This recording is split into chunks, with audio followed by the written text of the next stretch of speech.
ہو سکتا ہے آپ کا, آپ جاب شاید کہیں مزدوری پہ آپ کو مل جائے, کچھ بھی ہو سکتا ہے, لیکن اس کنڈیشن میں گراؤنڈ ریئلٹی یہ کہتی ہے کہ آپ کی شادی نہیں ہو سکتی. لیکن موسیٰ علیہ السلام کی ٹھک سے شادی ہوئی ہے, ٹھیک ہے نا.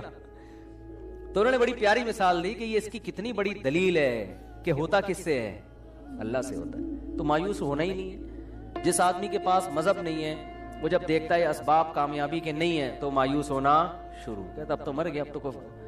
اور جو اللہ پر ایمان رکھتے ہیں, توکل ہے بھائی, اللہ کامیاب کرنے میں اسباب کا محتاج نہیں ہے. قرآن میں بار بار ایک مضمون بہت زیادہ بیان ہوا ہے, وہ یہ کہ لِكَيْ لَا تَأْسَوْا عَلَى مَا فَاتَكُمْ وَلَا تَفْرَحُوا بِمَا آتَاكُمْ.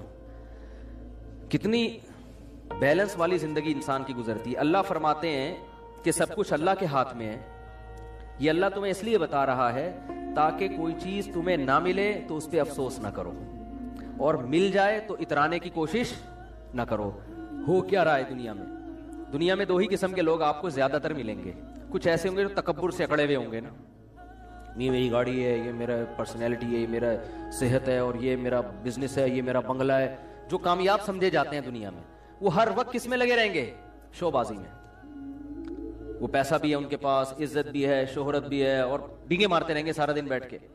دوسرے وہ لوگ ہیں جو ہر وقت ناشکری کی بات ہے, پیسے ہی نہیں ہے. وہ واقعہ تھا نا, ہمارے حضرت نے کسی مولوی صاحب سے پوچھا کہ اتنا عرصہ ہو گیا شادی کیوں نہیں کی, کہہ رہے پیسے ہی نہیں ہے. حضرت ان کی نقل اتار کے بتائیے, ایسے غمزدہ ہو کے انہوں نے کہا نا پیسے ہی نہیں. تو وہ ہر بات پہ کیا کہے گا؟ پیسے ہی نہیں ہے, مہنگائی بڑھ رہی ہے, کیا کریں یار. تو وہ روتا. دو ہی طرح کے لوگ ملیں گے. اعتدال والے آپ کو مارکیٹ میں کم ملیں گے, یا تو خوشی میں اترا رہا ہوگا, دوسروں کو نیچا سمجھ رہا ہوگا, یا غم میں ڈپریشن میں جا رہا ہوگا.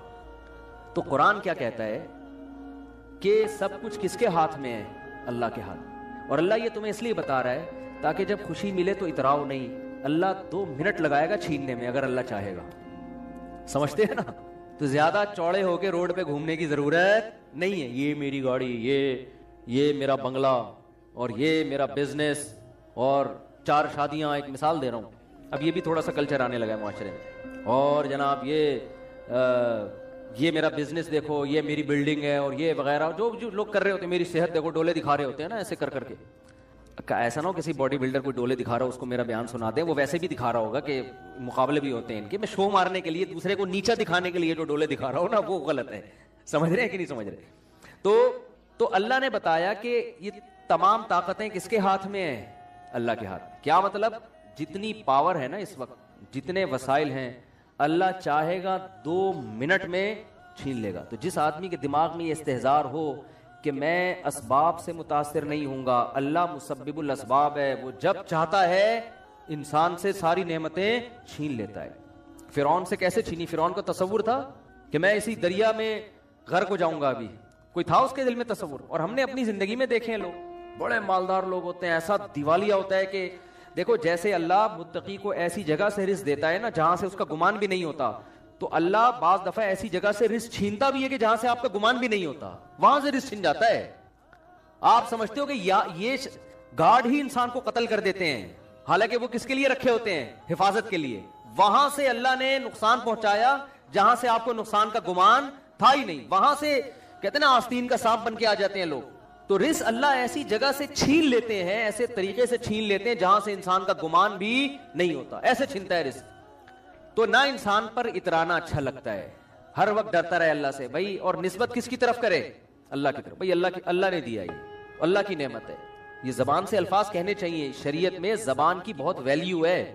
بڑے الفاظ اللہ کو پسند نہیں ہے. حضرت موسیٰ سے ایک خطا ہوئی تھی, لوگوں نے پوچھا کہ اس وقت زمین میں سب سے بڑا عالم کون ہے, اور فرمایا میں ہوں. بات بالکل درست تھی, مگر اللہ کو یہ انداز پسند نہیں آیا کہ آپ بولتے سب سے بڑا تو اللہ ہے, حالانکہ موسیٰ علیہ السلام تو سب سے بڑے عالم تھے.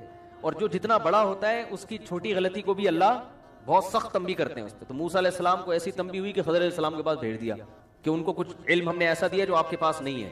تو اسی طرح جب انسان پریشانیوں میں ہو تو قرآن کہتا ہے مایوس نہ ہو. کیوں؟ طاقتیں کس کے پاس ہیں؟ اللہ کے پاس. آپ کیوں مایوس ہوتے ہیں؟ آپ کہتے ہو یار یہاں بھی جاب نہیں مل رہی, یہ بھی مسئلہ نہیں ہے, نہ شادی ہو رہی ہے میری, نہ جو ہے یہ بچہ انسان کا بچہ بننے کی کوشش کر رہی ہے, میری اولاد ہو گئی ہے, پیدا تو انسان کا بچہ ہی ہوا تھا, سب مبارکباد دے رہے تھے, لیکن یہ مجھے انسان کا بچہ لگتا نہیں, یہ جن کا بچہ ہے, آ کے لے جائیں. مسجد سے اعلان ہوتا ہے نا جن کا بچہ ہے آ کے لے جائیں, تو لوگ ایک صاحب پہنچے گی جن کا بچہ مسجد میں کیا کر رہے ہیں. گاؤں دیہاتوں میں نا مسجدوں میں یہ بہت اعلان ہوتے ہیں, حضرات چٹی نیلے رنگ کی نہ جن کا بچہ ہے آ کے لے جائیں. تو قرآن کیا کہتا ہے, وَلَا تَأْسَوْا عَلَىٰ مَا فَاتَكُمْ, جو چیز نہیں ملی ہے اس پہ افسوس مت کرو. بہت سی چیزیں زندگی میں نہیں ملتی تو افسوس نہ کرو بھائی, اللہ اس کو آلٹرنیٹ بھی دے سکتا ہے, نہیں بھی دیا تو اللہ نے چھینی ہے نا, تو کوئی اس میں حکمت ہوگی. اور حدیث میں جو آتا ہے نا, اللہ کہتے ہیں کہ میں اپنے بندے کے ساتھ وہ معاملہ کرتا ہوں جو بندہ جیسا میرے ساتھ گمان رکھتا ہے. تو اس کا یہی مطلب ہے. لوگ کیا سمجھتے ہیں کہ یار ہم تو اللہ سے بہت گمان رکھتے ہیں کہ اتنی دولت اللہ ہم کو دے گا, لیکن اللہ تو دے ہی نہیں رہا. ہم تو 6 سال سے اللہ سے امیدیں لگا کے رکھے ہوئے پیسہ ملے گا ہمیں. تو حدیث میں تو آتا ہے جیسا گمان رکھو گے ویسا ہوگا. پیسے تو پان گٹکے کے نہیں نکلتے یار, ہم تو گمان رکھ کے تھک گئے. ہر حدیث کا ایک خاص مفہوم ہوتا ہے. مطلب حدیث کا یہ ہے کہ آپ کے ساتھ اگر ایسا لگ رہا ہے کہ غلط ہو رہا ہے, آپ کاموں میں ناکام ہو رہے ہیں, آپ اللہ سے اچھی امید رکھو کہ انشاءاللہ اسی میں خیر ہوگی, تو واقعی اس میں پھر خیر ہوگی. جیسے یوسف علیہ السلام کتنے غموں میں تھے نا, لیکن اللہ سے امیدیں لگا کے بیٹھے ہوئے تھے, اس میں میری خیر ہے. یعقوب علیہ السلام کے دونوں بیٹے بچھڑ گئے, لیکن کہہ رہے ہیں اعلم من اللہ ما لا تعلمون, میں اللہ کے بارے میں وہ کچھ جانتا ہوں جو تم نہیں جانتے, اس میں میری خیر ہوگی. ہوئی خیر کی نہیں ہوئی؟ لیکن اگر آپ الٹا سوچنا شروع کر دو گے, نبی صلی اللہ علیہ وسلم ایک صحابی کے پاس گئے, بوڑھے تھے, بخار میں تھے, تو آپ نے فرمایا لا باس طہور انشاءاللہ. یہ بخار حدیث میں آتا ہے جب بخار کی گرمی یہ جہنم کی آگ کو ٹھنڈا کرتی ہے. یہ جہنم کی آگ کو, یعنی حدیث میں کا مفہوم ہے کہ جو آخرت میں اللہ نے عذاب دینا ہے نا آگ کا, دنیا میں بخار کی شکل میں دے دیتا ہے اللہ اہل ایمان کو بعض دفعہ. تو کتنی بڑی نعمت ہے بخار کا ہونا, گناہ دھلتے ہیں. تو وہ انہوں نے کہا کہ نہیں, یہ میرے گناہ معاف کرنے کے لیے نہیں, یہ ایک بوڑھے پہ مسلط ہو کے اس کو ستانے کے لیے آیا ہوا ہے. تو آپ نے فرمایا اب ایسا ہی ہوگا, اب یہ بخار گناہوں کی معافی کا ذریعہ نہیں بنے گا. تو یہ مطلب ہے کہ جیسا اللہ کے بارے میں آپ گمان رکھیں گے اللہ کا معاملہ آپ کے ساتھ ویسا ہی. اس لیے غموں میں میرے بھائی زبان سے ناشکری کے الفاظ نہ نکالو. دیکھو غم میں ہائے ہوئے کرنا جائز ہے, یہ انسان کی نیچر ہے, رونا بھی جائز ہے. غم میں مسکرانا بڑا مشکل کام ہوتا ہے, یہ نیچر کے خلاف ہے. ایک دفعہ کیا ہوا, ایک صاحب کے ایک خاتون تھی, ان کے شوہر شہید ہو گئے کہیں ٹارگٹ کلنگ میں یا کسی بھی حادثے میں, ابھی مجھے پورا واقعہ یاد نہیں ہے, یا کوئی آرمی میں تھے بارڈر پہ شہید ہو گئے, واللہ عالم بہت پرانا واقعہ ہے. مجھے واقعے کی روح یاد رہ جاتی ہے نا, پورا وہ ایک چیز تفصیل سے یاد نہیں ہوتی. اب کیا ہے کہ ان کے گھر میں جب خبر لے کر آئے ہیں کہ تمہارے شوہر شہید ہو گئے, تو خبر لانے والا اتنا بیوقوف آدمی, اس نے کہا آپ کے لیے خوشخبری ہے کہ آپ شہید کی بیوہ بن گئی ہیں. اب اس بیچاری کو مجبور کیا مٹھائی کھاؤ اور مٹھائی کھلاؤ, محلے میں مٹھائیاں بٹوائی جا رہی ہیں. لوگ بھی کہہ رہے ہیں یار ماشاءاللہ دیکھو کیسا حوصلہ ان لوگوں کا کہ شہید پہ خوشی منا رہے ہیں. بھائی ٹھیک ہے, اللہ نے بہت بڑا مقام دے دیا, لیکن چاہے شوہر جنت میں ہی گیا ہو, عورت سے شوہر جدا تو ہو گیا نا. اب وہ بیچاری جو اس کے ریلیٹیو ہے نا, انہوں نے مجھے بتایا کہ وہ رو بھی رہی ہے اور اس کو کہہ رہے ہیں رونا نہیں ہے, رونا نہیں ہے, گناہ ملے گا, گناہ ملے گا. تو یہ کیا ہے, یہ بالکل شریعت کے خلاف تعلیمات ہے. بھائی اس کو رونے تو بیچاری کو غم تو ہوا ہے نا, مٹھائی نہیں بنتی ایسے موقع پہ. شہادت بہت بڑا رتبہ ہے, شہید کے لیے ہے نا, وہ مٹھائی کھلائے, ٹھیک ہے نا. تو اس کو تو کھلا نہیں سکتے, قبر میں جا کے لڈو کھلائیں اس کو, اس کے لیے تو ہے. پیچھے رہ جانے والوں کے لیے تو غم ہے نا کہ آپ کا محبوب آپ سے بچھڑ گیا, بھلے جنت میں ہی گیا ہو, آپ سے تو بچھڑ گیا نا. ارے آپ کا جگری دوست امریکہ جا رہا ہو, خوش ہو, آپ پھر بھی رخصت کرتے ہوئے روتے ہو اس کو کہ بیٹا امریکہ جا رہا ہے. مایوں کی تمنا تھی میرا بچہ امریکہ میں جائے, کماؤ پوت بنے, پیسے کما کے بھیجے, لیکن جس دن جا رہا ہوتا ہے اس دن ماں خوش ہو رہی ہوتی ہے, رو رہی ہوتی ہے کہ بھائی مجھ سے تو بہرحال جدا ہو رہا ہے نا. باپ بھی پریشان ہوتا ہے, ماں بھی پریشان ہوتی ہے.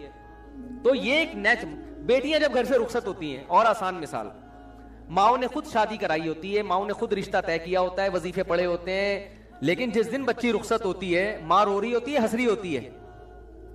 بولو نا, اب کوئی اس پہ اعتراض کرے, لو اتنی مشکل سے رشتہ ملا, یہ تو رو رہی ہیں, واپس کرو اس رشتے کو بھائی, لے کر آ بھائی, چل بھائی دفعہ یہاں سے. کیا خیال ہے, 50-50 یاد آتا ہے ایسے موقع پہ نا.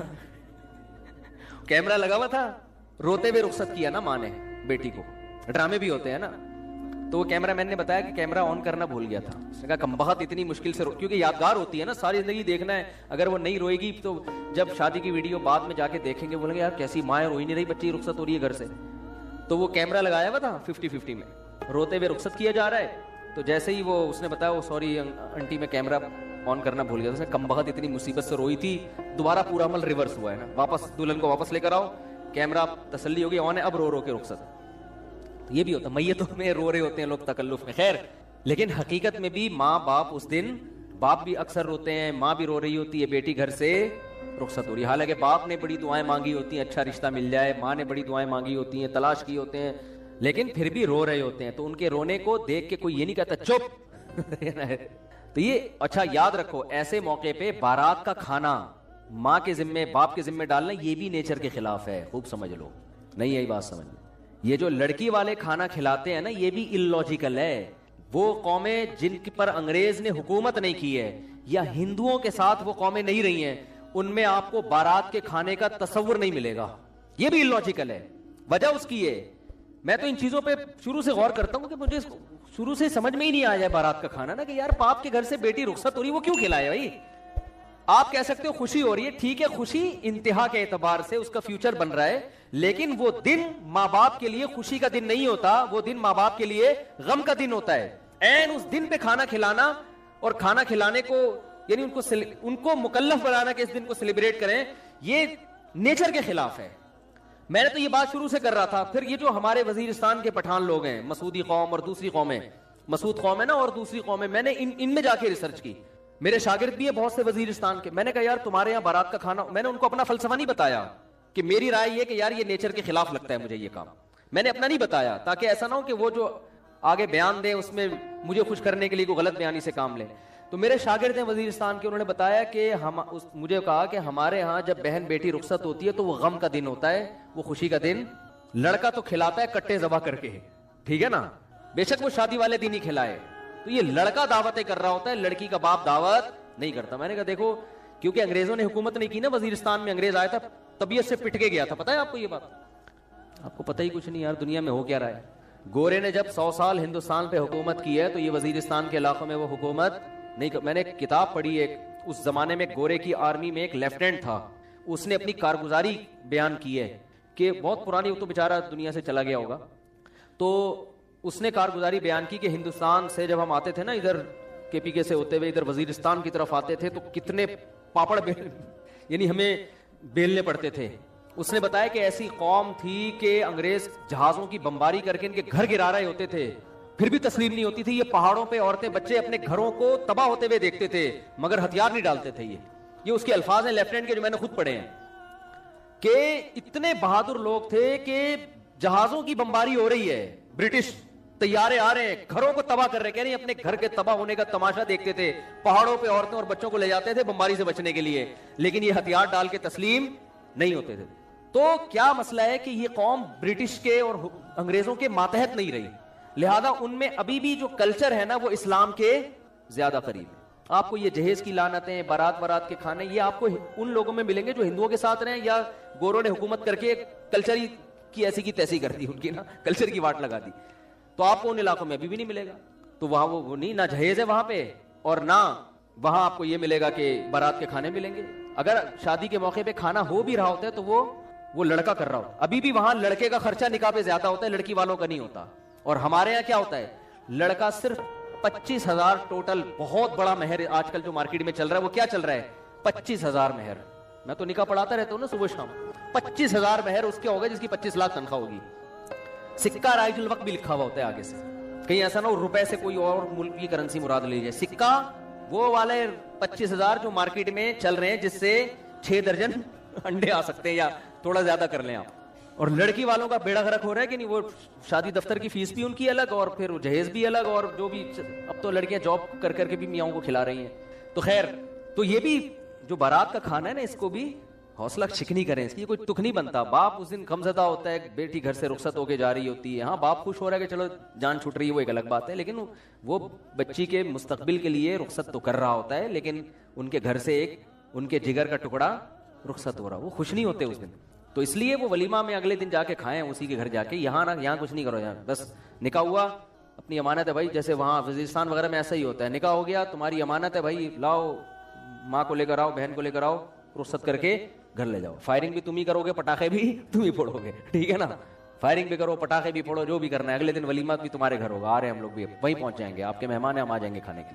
تو یہ بالکل ہی الٹی کہانی چل رہی ہے، کچھ کھوپڑی میں آنے والی نہیں ہے. خیر، تو جو میں عرض کر رہا تھا کہ اللہ نے قرآن میں کیا فرمایا کہ پچھلی امتوں نے نافرمانی کس کی رسول کی، جس کی وجہ سے اللہ نے ان امتوں کو تباہ کر دیا.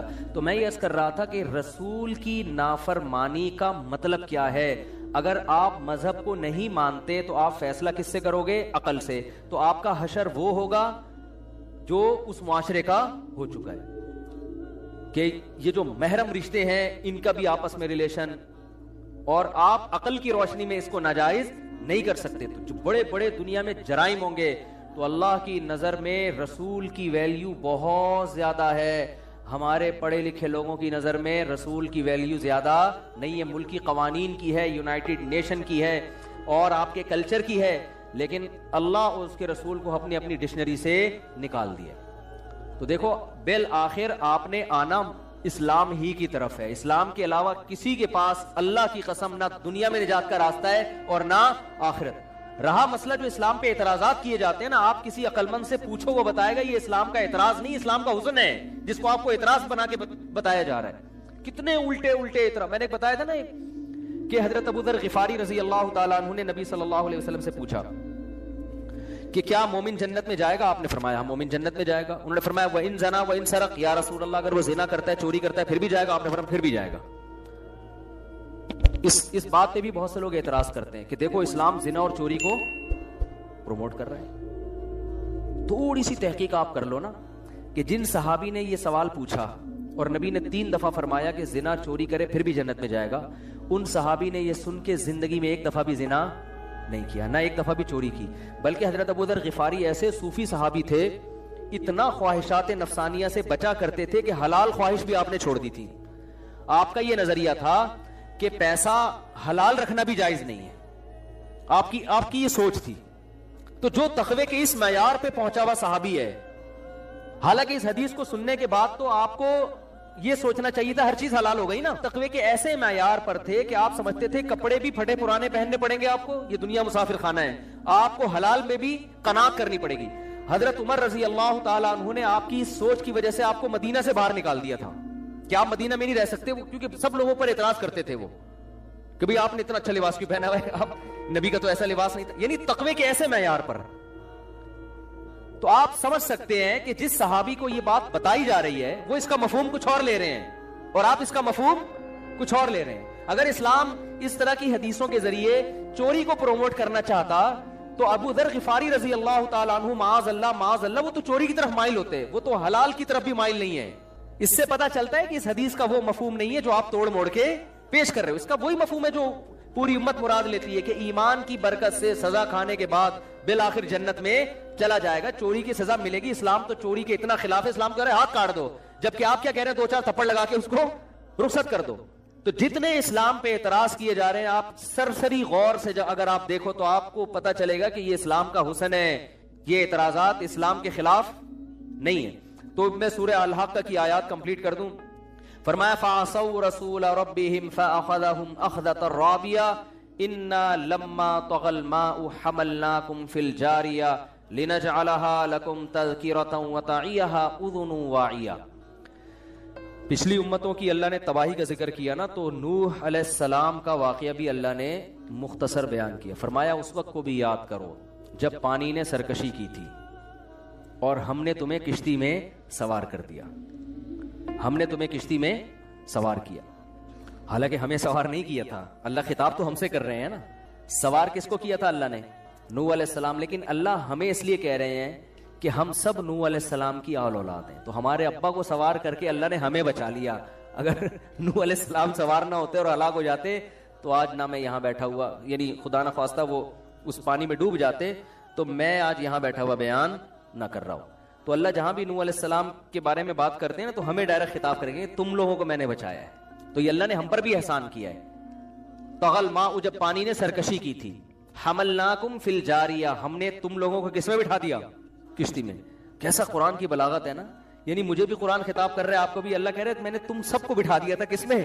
یہ ایسا خوبصورت انداز ہے نا جس سے انسان اللہ کی طرف مائل ہوتا ہے کہ میرے اللہ نے مجھ پر کتنا بڑا احسان کیا تھا کہ مجھے کس میں بٹھا دیا تھا؟ کشتی میں. تو اصل میں قرآن یہ عنوان اس لیے استعمال کر رہا ہے کہ ہم نے جو تمہیں کشتی میں بٹھا کے بچایا تھا نا، اس لیے کہ تم ہم پر ایمان لائے تھے اور تم نے ہماری اطاعت کا وعدہ کیا تھا. اس بیس پہ تم بچے ہو. اس بیس پہ تم نہیں بچے کہ تم نے ترقی بہت کر لی تھی اس وقت, تمہیں انگلش بہت اچھا بولنا آتی تھی, یا تمہارا بزنس بہت اچھا تھا. بچایا ہم نے تمہیں اس بیس پہ تھا کہ تم ہم پر ایمان رکھتے تھے, توحید پرست تھے, اور ہماری اطاعت اور فرما برداری کرتے تھے. باقی روئے زمین پر ایک متنفس کو بھی ہم نے زندہ نہیں چھوڑا تھا. تو اللہ بتا رہے ہیں کہ اب بھی اگر تم بچو گے تو کس بیس پہ بچو گے؟ رسول کی نافرمانی مت کرو. ایک جگہ قرآن میں سورہ بنی اسرائیل میں کیا آتا ہے؟ ذریۃ من حملنا مع نوح انہ کان عبدا شکورا. اے وہ لوگوں جن کو ہم نے نوح کے ساتھ کشتی میں سوار کیا, اے ان کی اولادوں, انہ کان عبدا شکورا, جو نوح تھے نا وہ اللہ کے بندے تھے اور شکر گزار تھے وہ. یعنی اللہ بتا رہے ہیں کہ اے لوگوں تمہارے ابا شکر گزار آدمی تھے, تو اس شکر گزاری کی وجہ سے میں نے ان کو کشتی میں سوار کیا ہے. تو تم اپنے باپ کا کچھ پاس رکھو, تم بھی کیا کرو؟ شکر گزاری کرو. شکر گزاری مطلب عمل اچھا کرو. تو یہاں بھی اللہ نے تو نوح علیہ الصلوۃ والسلام کے دور میں جب پانی آیا ہے. اچھا قرآن کے آگے الفاظ دیکھیں کہ حملناکم فی الجاریہ لنجعلها لکم تذکرۃ, تاکہ اس واقعے کو ہم تمہارے لیے نصیحت بنا دیں. وتعیها اذن واعیہ, اور محفوظ کرنے والے کان اس کو محفوظ کر لیں. آج بہت سے لوگ ان واقعات کا بھی انکار کرتے ہیں. اس وقت یہودی بھی اس واقعے کو درست مانتے ہیں, عیسائی بھی اس واقعے کو درست مانتے ہیں, اور مسلمان بھی. اور یہ وہ واقعات ہیں جو کانوں سے سنے ہوئے تواتر کے ساتھ چلے آ رہے ہیں, کیونکہ دنیا میں اتنے بڑے بڑے واقعات چھپتے نہیں ہیں, اتنے بڑے بڑے واقعات چھپتے نہیں ہیں. تو یہ ایک ایسا واقعہ ہے کہ حالانکہ تینوں مذاہب کی آپس میں دشمنی ہے, اسلام, یہودی اور عیسائیت, مگر تینوں اس کو درست مانتے ہیں. اور صرف کتابوں کی حد تک نہیں, صدیوں سے یہ واقعہ, جیسے آج کوئی کہنا ورلڈ ٹریڈ سینٹر کوئی واقعہ ہوا ہی نہیں تھا, تو لوگ کہیں گے یار ہم تو سب سے ایک دوسرے سے سنتے چلے آ رہے ہیں. اس کو کہہ رہے ہیں خبر متواتر. خبر متواتر وہ خبر ہوتی ہے کہ جس کو بیان کرنے والے اتنے کثیر لوگ ہوں کہ عقل یہ کہتی ہو کہ اتنے لوگ جھوٹ پہ جمع نہیں ہو سکتے, ناممکن ہوتا ہے کہ اتنے لوگوں کا جھوٹ پہ جمع ہو جانا. تو یہ خبر متواتر ہے کہ نوح علیہ السلام کا واقعہ ہوا تھا, اور پانی جو ہے اتنا زیادہ زمین پہ بھر گیا تھا, اور اللہ نے ساری انسانیت کو تباہ کر دیا. نوح علیہ السلام کے 3 بیٹے تھے, حام, سام اور یافس. آگے انہی, کیونکہ یہ بھی نوح علیہ السلام کے ساتھ شریک تھے نا, ذریۃ من حملنا مع نوح, اے لوگوں جن کو ہم نے نوح کے ساتھ کشتی میں سوار کیا. تو سوار تو بہت سارے لوگ تھے, لیکن نوح علیہ السلام کے وہ بیٹے بھی تھے جو نوح علیہ السلام پر ایمان لائے تھے, جن کے جو پچھلی آسمانی کتابوں میں نام ملتے ہیں وہ حام, سام اور یافس. انہی 3 بیٹوں کی نسل پھر پوری دنیا میں پھیلی ہے. اور آج اب دیکھو کیسے, میں حیران ہوتا ہوں کہ یہ 3 بیٹے جو ہے نا, میں نے چونکہ جو عیسائیوں کی کتاب ہے انجیل بائبل, اس کا بھی بہت عرصہ پہلے مطالعہ کیا ہے کافی, تو اس میں بھی یہ واقعہ بڑے دلچسپ انداز سے لکھا ہوا ہے کہ اللہ تعالیٰ نے ان 3 بیٹوں کی جب نسلیں پیدا کی نا, بڑھائی ہیں, تو اللہ نے یہ چاہا کہ ان کی زبانوں میں اور اللہ رنگوں میں اختلاف ڈال دے. یعنی یہ ان بائبل کے الفاظ ہیں, اللہ نے چاہا. حدیث میں آتا ہے کہ جو اسرائیلی روایات ہیں نا بائبل اور تورات کی, لا تصدقوہ ولا تکذبوہ, کہ نہ ان کو سچا مانو نہ ان کو جھوٹا کو, ہو سکتا ہے سچی ہوں. تو علماء کہتے ہیں کہ ان میں جو کوئی تاریخی باتیں ہیں جن کا شرعی حکم سے تعلق نہیں ہے, ان تاریخی باتوں کو بیان کرنے میں کوئی ممانعت نہیں, کیونکہ ہسٹری کی سے تعلق ہے نا اس کا. تو اس میں بڑے زبردست الفاظ لکھے ہوئے ہیں کہ اللہ نے چاہا کہ ان کے رنگوں میں اور ان کی زبانوں میں اختلاف ڈال دے. لہذا جب ان کی اولادیں مائگریٹ کر کے گئی ہیں نا, مختلف علاقوں میں جا جا کے آباد ہونا شروع ہوئے, تو آپس میں رنگ ایک دوسرے سے مختلف ہونا. جو افریقہ میں جا کے آباد ہوئے وہ اتنے بلیک ہو گئے کہ اندھیرے میں نظر آ ہی نہیں رہے. جو یورپ میں جا کے آباد ہوئے وہ اتنے گورے چٹے ہو گئے کہ دھوپ میں نظر, ایسا ہی ہو رہا ہے نا, ایک باپ کی اولاد ہے لیکن کلر میں فرق. کچھ اتنے لمبے لمبے ہو گئے ہیں بھائی, کچھ ایسے ہیں کہ وہ جتنا کھا رہے ہیں چھوٹے ہی ہوتے جا رہے ہیں. ٹھیک ہے, قدوں میں کتنا فرق ہے. ہمارے حضرت مفتی رشید احمد صاحب رحمہ اللہ تعالیٰ فرمایا کرتے تھے کہ بہت جو چھوٹے قد کے لوگ ہوتے ہیں نا, وہ فرماتے تھے مجھے ایسا لگتا ہے ملائکہ ہے نا, قرآن میں ملائکہ کا لفظ, تو 2 ڈنڈیوں کے بیچ میں حمزہ نہیں ہوتا چھوٹا سا, تو کہتے ہیں جب یہ کرسی پہ بیٹھے ہوئے ہوتے ہیں تو ایسا لگتا ہے کہ 2 ملائکہ کا لفظ ہے, اس کے بیچ میں حمزہ, کہ دونوں طرف وہ کرسی ہے اور بیچ میں, تو وہی ملائکہ کا لفظ بن جاتا ہے. تو کوئی اتنا چھوٹا, کوئی اتنا بڑا, کوئی ایسا کالا, کوئی ایسا سفید. زبانوں میں اختلاف کیسا ہے, حالانکہ ایک ہی زبان تھی, لیکن وہ چینج ہوتے ہوتے ہوتے ہوتے ہوتے اتنی تبدیلیاں آئی ہیں. کوئی انگلش بن گئی, عربی بن گئی, پشتو بن گئی, فارسی بن گئی. آپ دوسری زبان کا وہ